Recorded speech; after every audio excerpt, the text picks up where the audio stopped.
Hello viewers, Aditya কিচেনে আপনাদের স্বাগত। আজকে আমি তোমাদের দেখাতে চলেছি, তোমার সঙ্গে শেয়ার করতে চলেছি একটি সব রকমের সবজি দিয়ে চচ্চড়ি, যেটা ভাতের সঙ্গে এবং রুটির সঙ্গে তো দারুণ লাগে। দেখে নিই তার উপকরণগুলো। আমি এখানে বিনস, বেগুন, গাজর, আর একটি কুমড়ো, ফুলকপি, আলু আর টমেটো, সজনে ডাঁটা, আর এই যে বনের আলু, মানে যাকে বলা হয় বন আলু, ওইটাও আমি নিয়ে নিচ্ছি। চচ্চড়িতে ভালো লাগে ওইটাই ঘাঁটাতে। আর নিয়েছি একটু আদা বাটা, কারণ এটা পুরোটাই নিরামিষ হতে চলেছে। কারণ অনেকে আছে যারা আদা পেঁয়াজ রসুন খায় না, তাদের জন্য এটা বেস্ট রেসিপি। এবং যারা মশলাও বেশি পছন্দ করে না, মানে সর্ষে বাটা, আরও তাদের পক্ষেও এটা ভালো। এখন আমি একটা কড়াইতে তেল নিয়ে নিচ্ছি, আর এতেই আমি ফোড়নে দেব শুকনো লঙ্কা 2-3টে, আর 5 ফোড়ন আর জিরে। এগুলো তেলটা গরম হয়ে এলে আমি এগুলো দিয়ে দিব। তেল আমার গরম হয়ে এসছে, এবার আমি এই উপকরণ দিয়ে দিচ্ছি। এবার ফোড়নগুলো ফাটতে থাকলে লঙ্কাটা যে আমি দিয়েছি শুকনো লঙ্কা, ওটা একটু লালচে লালচে তো আছেই, একটু কালোচে কালোচে হয়ে এলেই আমি এতে দিয়ে দেব আদা পেস্ট, যেটা আপনাদের আমি আগেই দেখিয়ে রেখেছিলাম। এই আদা পেস্টটা দিয়ে দিলাম।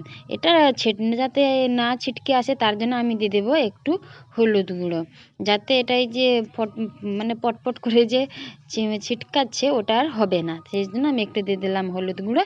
এবার ভালো করে আদাটাকে কষে নেব, যাতে আদা গন্ধটা না আসে, আদার কাঁচাটে গন্ধটা সবজির মধ্যে না আসে।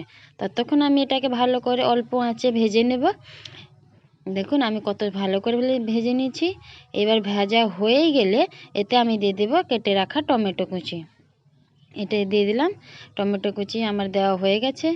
এটাকে ভালো করে নেব, এবং এর মধ্যে আমি একটু নুন দিয়ে দিব, কারণ নুন দিলে টমেটোটা খুব তাড়াতাড়ি সেদ্ধ হয়ে যায়। তাই আমি এখানে অ্যাড করব নুন। স্বাদ অনুসারে আপনি এখন অল্পও দিতে পারেন, পরবর্তী আবার দেবেন। এবার টমেটোটাকে ভালো করে কষে নেব।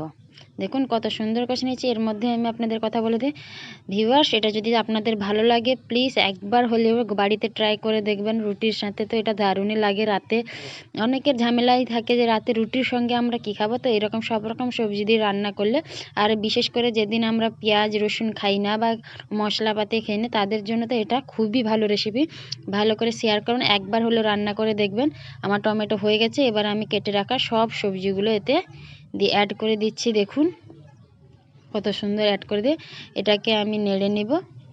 এতে দেখছেন ভালো করে মশলাকে, আর এই যেহেতু এটাতে মশলা অনেকটাই কম পড়ে, তাই এটাকে ভালো করে আমরা নেড়ে নিয়ে ভালো করে মিক্স করে নেব। এতে আমরা এতেই অ্যাড করে দেব একটু নুন পরিমাণ মতো। আপনারা যত পরিমাণ সবজি নিয়ে থাকবেন তার অনুসারে আপনারা এই নুন নেবেন। এখানে আমি ভালো করে নেড়ে নিচ্ছি।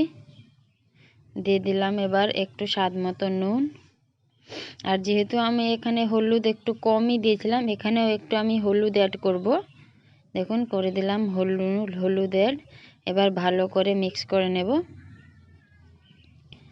ভিউয়ার্স, এটা আপনারা একবার হলেও ট্রাই করে দেখবেন, খুবই খেতে ভালো লাগবে। আর আমার চ্যানেলটা সাবস্ক্রাইব করে রাখবেন। এইভাবে নিত্য নতুন আর অনেক সুবিধাজনক রান্না, আমরা অনেক সময় অনেক রকম উপকরণ থাকে না বা থাকে না, তাই আমরা অনেক রেসিপি করতে পারি না। এটা খুবই অল্প উপকরণ দিয়ে একটা সুন্দর রেসিপি আপনারা তৈরি করতে পারবেন। আমি এটা সেদ্ধ করার জন্য, যেহেতু এটা কিছু নেই, একটু সামান্য জল দিব, কারণ এটাকে আমরা আগে ভেজে নেব, কারণ সব রকম সবজি আছে, এটা আঁশটাই গন্ধ হবে। তাই আমি একটু জল দিয়ে নেড়ে ঢাকড়ে নিয়েছিলাম। এবার ঢাকনাটা খুলে এই রকম একবার ঢাকনা দেব, একবার খুলে খুলে এই রকম আমরা উপকরণটা করেই নেব, ভেজে নেব।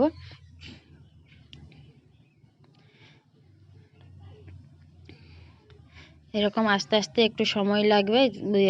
গ্যাসের ইয়েটা আঁচটা লো থেকে মিডিয়ামে রাখবেন, হাইতে গেলে ওটা পুড়ে যেতে থাকে।